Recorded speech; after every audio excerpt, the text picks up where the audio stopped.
One other thing to point out is, as this shoal is attaching on shore, this is something that is, I was just thinking about these shoal bypass events and how they relate and how they're understood. We know very well the process of how shoal bypasses occur, and that they detach from the inlet, migrate on shore, and eventually access into the beach. But what we can't tell you is what each individual shoal is going to look like and how it's going to react, or how the beach is going to respond to that. It depends on the timing and where waves are coming from as it's attaching, the configuration. Does it attach in one continuous kind of circular blob? Does it spread out into a horseshoe shape, which is what this one's kind of doing now? So it's difficult to predict the impacts of the beach, even though we know it's ultimately adding sand to your system. But for this case, since it's detached here on the west side, what that causes is basically you have an offshore breakwater. And the breakwater, is designed to stop wave energy, so sand behind it can accumulate on the beach. And that's what you see in this bulge of sand on the beach is a result of that breakwater effect. But the sand from that comes from the adjacent shorelines, and largely, in this case, is coming from the front beach. Sand moving behind the shoal and then depositing here. So temporarily, as the shoal's attaching, it can cause impacts to the adjacent beaches, and that's why we saw a lot of erosion occurring in the front beach in 2022. By 2023, you can see that bulge is now starting to smooth itself out and erode away, and the benefit of that is it's moving back to the adjacent areas. So we're seeing some recovery, at least as of this image, in 2023 of the central part of the beach, but we have another breach occurring.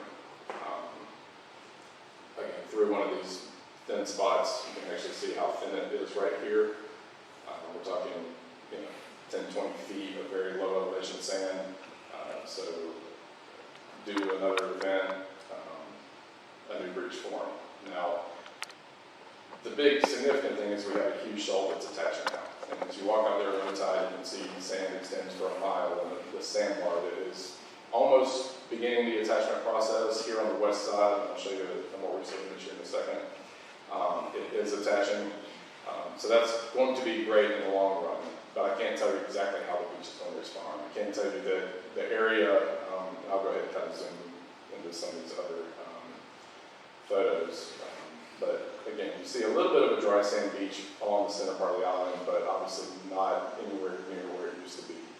I expect we're probably going to stay thin there for the next 6 months to a year, but as the shoal does attach further to the north, it will free up sand and start rebuilding some of that center part of the